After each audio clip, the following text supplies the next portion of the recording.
आपके अपने channel Jilani point में स्वागत है। तो आज हम लोग बात करेंगे 7 क्लास के हिस्ट्री के पहले चैप्टर में। पहला चैप्टर कहता है ट्रेसिंग चेंजेस थ्रू 1000 ईयर्स। देखिए, हजारों साल के दरमियान जो बदलाव हुआ उनको ट्रेस करने की बात कर रहे हैं। तो ये कहते हैं कि दो मैप हैं, दो मैप दिया गया है हिस्ट्री के चैप्टर में। पहले वाले चैप्टर में अगर आप देखेंगे पहले जाके दो अलग अलग तरह का मैप है। एक है अल-इदरीस का बनाया हुआ मैप और दूसरा वाला है अगर बात करें तो ये फ्रेंच कार्टोग्राफर का है। देखिए दोनों के बीच कितना डिफरेंस है कि नहीं। इसमें श्रीलंका कहाँ है, ये उल्टा बनाया गया। इस वाले हिस्से को आप गौर फरमाइए, ये दरअसल एक उल्टा मैप बनाया गया है। यहाँ पे देखें तो श्रीलंका को सही से दर्शाया गया है और यहाँ पे थोड़ा अलग अलग तरह का नॉलेज है।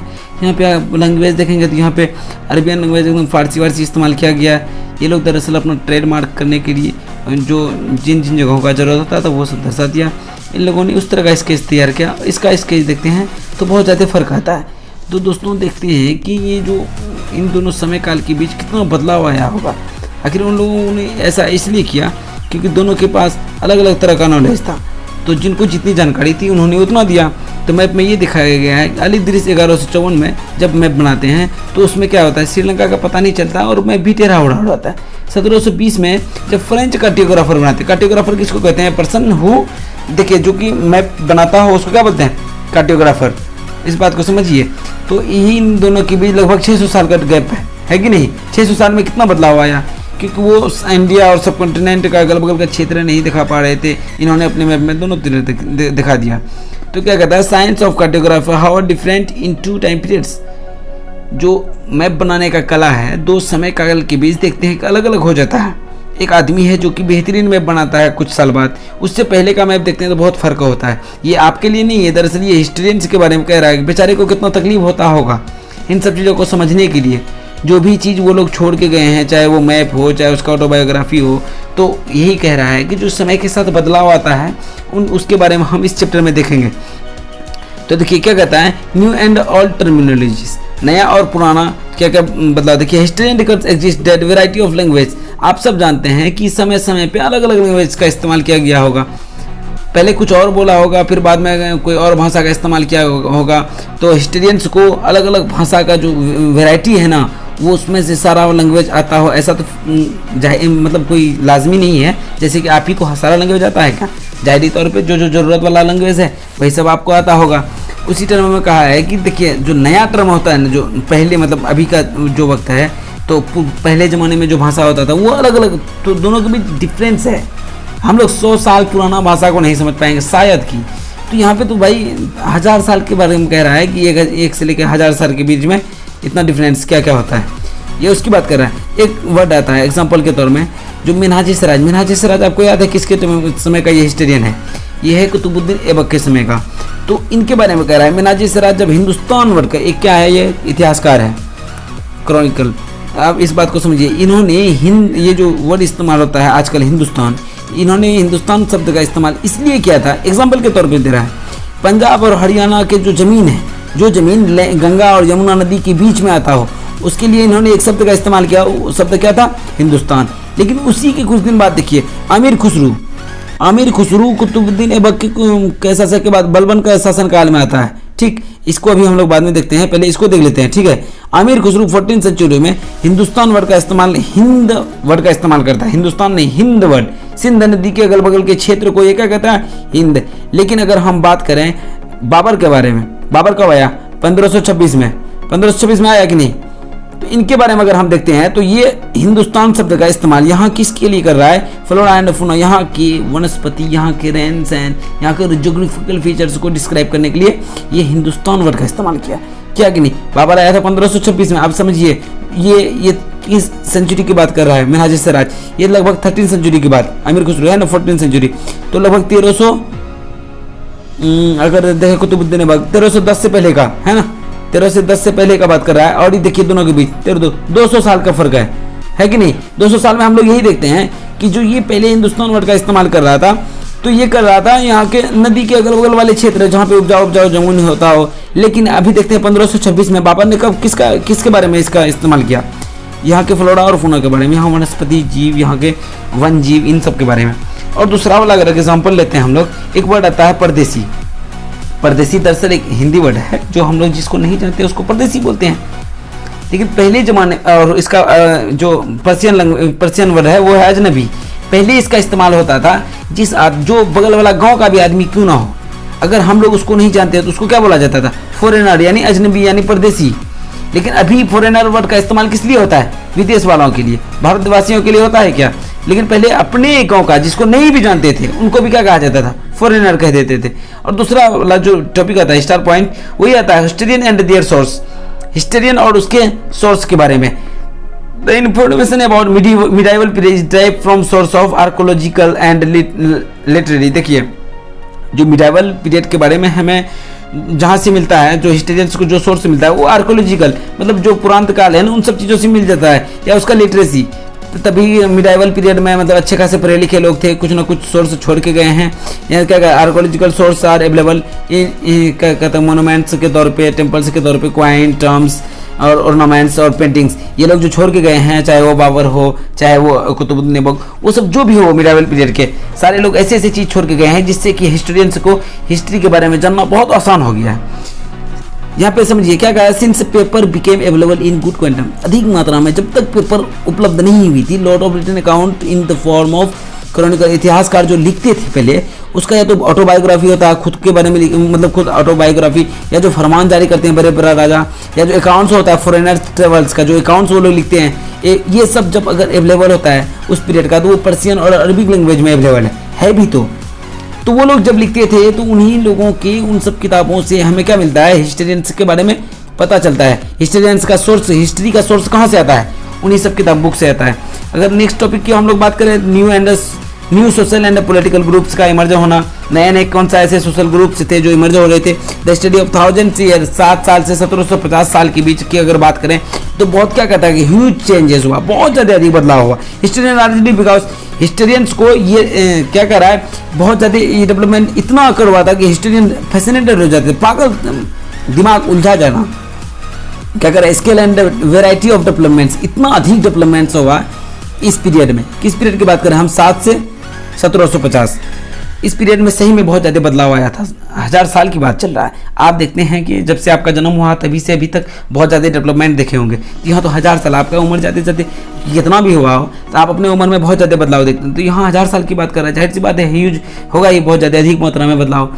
It was a period great mobility, ये एक ऐसा पीरियड है जब एक अलग अलग क्या कर रहा है, वंशज ग्रुप्स, अलग अलग तरह के उन्नति हो रही थी, अलग अलग लोग पनप रहे थे, एक नया ग्रुप आ रहा था समाज में, एक नया ग्रुप पनपा जाते तौर पर। वो कौन था, राजपूत, राजपुत्रा मतलब होता है सन ऑफ किंग, किंग का बेटा को क्या बोलते हैं, राजपूत। ये लोग अपने आप को सबसे बड़ा ग्रुप मानते थे, तो इनका भी मर्ज हुआ। लेकिन दूसरे ग्रुप की बात करें तो देखिए जैसे लड़ाई जीतने वाला मराठास, सिख्स, जाट्स, अहोम्स और क्रिश्चियंस, ये देखिए ये सब अलग अलग ग्रुप्स का क्या हुआ है, इमरजेंस हुआ, नया नया ग्रुप बना है, नए नए जाति के लोग आए हैं, नए नए अलग अलग चीज़ों को मानने वाले। अब देखिए थाउजेंड्स ऑफ द पीरियड, इस बात इसको ध्यान देते हैं, क्या कह रहे हैं पूरे अगर थ्रू आउट द पीरियड, इन पूरे शासन काल इस समय काल को देखें, ड्यूरिंग द क्लियरिंग फॉरेस्ट, इस समय पे क्या हो रहा था कि फॉरेस्ट को क्लियर किया जा रहा था। एग्जिस्टेंस ऑफ एग्रीकल्चर, एग्रीकल्चर को बढ़ावा देने के लिए क्या कर रहा है, एग्रीकल्चर चेंज है भाई, 1000 साल की बात कर रहा है। अब इसको ज़्यादा ध्यान में रखिएगा, इस बात को 1000 साल की बात कर रहा है, तो आखिर जाहिर सी बात है इसमें एग्रीकल्चर डेवलपमेंट भी होगा। चैलेंजेस इन देयर, मतलब रहन सहन, जो लोग वहाँ पे रहते थे उन लोगों को डायरेक्ट माइग्रेट किया गया होगा, जो लोग जंगलों में रहते थे, क्योंकि जंगल का साफ करके क्या कर रहा है, एग्रीकल्चर को बढ़ावा दे रहा है। एग्रीकल्चर को बढ़ावा दे रहा है तो जंगल को साफ करना ही पड़ेगा, जंगल को साफ कर रहा है तो जो लोग वहाँ रहते हैं उसको माइग्रेट किया जाएगा कि नहीं जाएगा। कितने साल के, इसको फिर से मैं हाईलाइट कर रहा हूँ ताकि ध्यान में रखिएगा, 1000 साल की बात कर रहा है, किसी 1-2 साल की बात नहीं। सोसाइटी बिकेम मोर डिफरेंशिएट, जाहिर सी बात है भाई इतना बदलाव आ रहा था, सोसाइटी चेंज होगा ही, डिफरेंशिएट होगा ही। पीपल वेयर ग्रुप्ड इन जातीज, लोग अब क्या होने लगे, जाति और कास्ट, सब कास्ट, रैंक, ऊंच नीच, इन सब के बेसिस पे लोगों को देखने लगे। लोगों का बैकग्राउंड, रैंक खास तौर पे किस पे डिपेंड करता था, लोगों का बैकग्राउंड और धंधा पे डिपेंड करता था, ये किस कैटेगरी का आदमी है, ऊंच है, नीच है, किस तरह का आदमी है। Rank were fixed permanent, rank जो है फिक्स्ड नहीं होता था परमानेंटली, ये दरअसल varied according to the power, बाद में बदलते रहता था। अगर आपके पास ज़्यादा बड़ा पावर है तो आपका रैंक अच्छा होगा भाई, जाहिर सी बात है। रैंक किस पे डिपेंड करता है, रिसोर्स पे। अगर आप अच्छा मेहनत कर रहे हैं, आप आगे चल के, अभी मान के चलिए कभी गरीब हैं, आगे चल के अच्छा कुछ काम कीजिएगा, आपका रिसोर्सेज अच्छा लगेगा तो आप अमीर बन जाएंगे, तो आप अच्छे घर के गिनती में आएंगे कि नहीं, अच्छे लोगों की गिनती में। तो ये होता है उस समय के साथ बदलाव। तभी भी हो रहा था, वैरायटी ऑफ चेंजेस हो रहा। तो समाज में कुछ लोग नीच नज़रिए से देखे जाने लगे, कुछ लोग हाई पावर वाले होते थे, कुछ का इन्फ्लुएंस समाज में ज़्यादा होता था, कुछ का कंट्रोल ज़्यादा होता था। तो इस तरह से हम लोग क्या देखें, समाज में किस तरह से बदलाव भी आ रहा है। लोग एक दूसरे को अब घिनन भी हो रहा है, अभी भी हो रहा है, ऐसा नहीं है। अभी क्या समाज में रैंक नहीं चल रहा है, अभी भी चल रहा है भाई, ऊंच नीच अभी भी तो चल रहा है। जब तक दुनिया रहेगी तब तक चलेगा। इंसान के अंदर यही तो है कि एक दूसरे को ऊंच नीच की नज़र से देखेंगे, काला गोरा ये वो, जाहिर सी बात है एक दूसरे से भेदभाव करेंगे ये लोग। रीजनल एंड क्या कह रहा है, रीजन्स एंड एम्पायर्स, क्षेत्र और अलग अलग शासक का बनना, शासन का। लार्ज स्टेट, बड़े बड़े अगर स्टेट्स की बात करें, चोहलास हो या तुगलक हो, मुगल्स हो, ये लोग क्या कर रहे हैं, इमेजिन मेनी रीजन्स, बहुत बड़े बड़े क्षेत्र को क्या कर रहे हैं, घेर रहे हैं, जीत रहे हैं। इन लोगों की बात कर रहा है। अब दिल्ली सल्तनत का अगर बलबन की बात करते हैं, बलबन को देखिए, ये एक ऐसा रूलर था जो कि अपना एम्पायर को इतना स्ट्रेच किया था जिसका कोई जवाब नहीं। देखिए बंगाल से लेके गजनी शहर के ईस्ट तक, गजनी शहर के पूर्व तक, यानी अफगानिस्तान के पश्चिम तक, ये पूरी तरह से, और साउथ इंडिया भी, द्रविड़ यहाँ कहाँ है कि नहीं, invaded all of this south India. बात को समझिए, ये पूरे क्षेत्र को इन्होंने अपने शासनकाल में इतना ज़्यादा अपना क्षेत्र का विस्तार किया था, इतना बढ़ाया था जिसका कोई जवाब नहीं। इस पर ध्यान दी। There was a constitutional conflict between various states. जाहिर सी बात है भाई, अगर आप किसी राजा का स्टेट छीनने जाएंगे या अपना स्टेट बढ़ाने के दूसरे का छीनना ही पड़ेगा। अगर छीनिएगा तो क्या होगा, कॉन्फ्लिक्ट होगा कि नहीं, विवाद होगा कि नहीं, टकराव होगा कि नहीं, जाहिर सी बात है होगा ही। कॉन्फ्लिक्ट मीन्स होता है टकराव। जब मुगल एम्पायर डिक्लाइन हो रहा था, अब देखिए मुगल एम्पायर यहाँ पे कहा कि वो अच्छा खासा बड़ा एम्पायर था, लार्ज स्टेट में से एक था, लेकिन अब यहाँ पे क्या कह रहा है, जब मुगल एम्पायर क्या हो रहे थे, डिक्लाइन हो रहे थे, तो उसके अलग अलग क्षेत्र में क्या होता था, अलग अलग स्टेट्स में, जो रीजनल स्टेट्स होता था, एक ही आदमी शासन करता था दिल्ली से, लेकिन अलग अलग क्षेत्रों जो होता था, बंगाल में अलग, मैसूर में अलग, अलग अलग जगह पे जो होता था। जैसे ही मुगल एम्पायर का समझिए कि कब से 1707 से, जैसे औरंगजेब मर जाता है ना, उसके बाद से सब क्या हो जाता है, अपने आप को राजा समझने लगता है। जब अपने आप को राजा समझेगा तो क्या होगा, री एमरजेंस ऑफ रीजनल स्टेट्स, अलग अलग क्षेत्र का अलग अलग स्टेट से बनना शुरू हो जाएगा, होगा कि नहीं। इस तरह से ये क्या था, regional and empires. Old and new religious, पुराना और नए धर्म के बारे में। अब इस बात को देखिए, रिलीजियस दरअसल होता क्या है, धर्म होता है क्या, religion was oftenly close to the associate with social economic organisation of local community. जो लोकल लोग होते हैं, कम्युनिटी के लोग, तो अब एक बात को समझिए, तो रीजन क्लोज किसके है, एसोसिएट किससे है, समाज से है। धर्म किससे है भाई, समाज से तो है ही। तो समाज से है, तो समाज में इकोनॉमिक जो ऑर्गेनाइजेशन है, जो लोकल कम्युनिटीज है, ये सारा लोग इन्वॉल्व रहेंगे ही रिलीजियस से। It was during the period, यहाँ क्या कह रहा है, ध्यान दीजिएगा, it was during the period that important changes occur in religious. ये जो समय है, किस समय की बात कर रहा है, लगभग 1000 साल के बीच की बात कर रहा है। इस समय पे बहुत ज़्यादा बदलाव आया था रिलीजन, धार्मिक मामले में। It include that the worship of new deities, अलग अलग भगवान का, देवी देवताओं का पूजा होने लगा। कंस्ट्रक्शन ऑफ टेम्पल्स, रॉयलिटी, एकदम भय हुए ये मंदिर सब बनाने लगा, एकदम बड़ा बड़ा सब अपना अपना जो टेम्पल्स होता है ना, उसमें बनाने लगा। New growing importance of Brahmans पे ध्यान दीजिए। इस तरह से क्या हुआ, उनमें हिंदुओं में भी एक ब्राह्मण्स जात है, हिंदू जात में क्या कहा है, नहीं हिंदू रिलीजन में ब्राह्मण्स, इनको ज़्यादा महत्व मिलने लगा। इसलिए कि knowledge of Sanskrit help Brahmans to earn respect. ब्राह्मण सबसे ज़्यादा नॉलेज इकट्ठा किए। समाज में अभी भी इज्जत उन्हीं को ज़्यादा मिलती है जिनके पास नॉलेज ज़्यादा होता है। तो हिंदू धर्म में भी क्या हुआ, ब्राह्मण ज़्यादा पढ़ने लगे तो उनको ज़्यादा इज्जत मिलने लगा, ब्राह्मण क्या करने लगे, रिस्पेक्ट अर्न करने लगे। इस्लाम वाज पेट्रोनाइज्ड बाय मेनी रूलर्स। अब धीरे धीरे, क्योंकि 1750 तक की बात कर रहा है, अब बताइए मुस्लिम कब आया, 712 में, 712 से लेके 1750 के बीच। इस्लामिक शासन लगभग 1707 के बीच मानिए। क्यों, क्योंकि 1707 में औरंगजेब मरा, उसके बाद जब तक धीरे धीरे क्या होगा, अंग्रेज का शासनकाल हो जाएगा। तो इस बीच क्या होने लगा, अब इस्लाम धर्म भी पनपने लगा। इस्लाम धर्म को बहुत सारा रूलर्स क्या देने लगा, उच्च दर्जा देने लगा। जाहिर सी बात है, सब अपना अपना धर्म को बढ़ावा देगा ही। धीरे धीरे इस्लाम भारत में आएगा, उसके बाद भारत में भी मुस्लिम्स का विस्तार होगा। अब आगे देखते हैं हिस्टोरिकल पीरियड। अब हिस्टोरिक पीरियड में गौर अगर करेंगे, the British historian divided, historic period को अगर डिवाइड किया उन्होंने देखा क्या कि 712 से पहले हिंदुओं का शासन चलता था। तो उन्होंने क्या किया कि पहला वाला पीरियड को हिंदू कर दिया। उसके बाद अगर वो देखा कि मोहम्मद बिन कासिम आया, 712 से पहले नहीं है, बहुत दिन तक हिंदू का ही शासन चला। उसके बाद देखा क्या, अगर हम 1190 की बात करें, 1190 से। यहीं से क्या होता है, 1191 में बैटल ऑफ तराइन होगा, 1192 में बैटल ऑफ सेकंड तराइन होगा, ऐसे होगा कि नहीं। तो इस तरह से धीरे धीरे मुस्लिम रूलिंग का मतलब दिल्ली सल्तनत में इस्टेब्लिशमेंट हो जाएगा, धीरे धीरे मुस्लिम काल हो जाएगा। इन्होंने क्या किया, हिंदू जो शासन की हिंदू काल में बांट दिया, हिस्टोरिक पीरियड को डिवाइड किया ना 3 हिस्से में, हिंदू कर दिया, मुस्लिम कर दिया, तीसरा वाला जब ब्रिटिश आया ब्रिटिश कर दिया।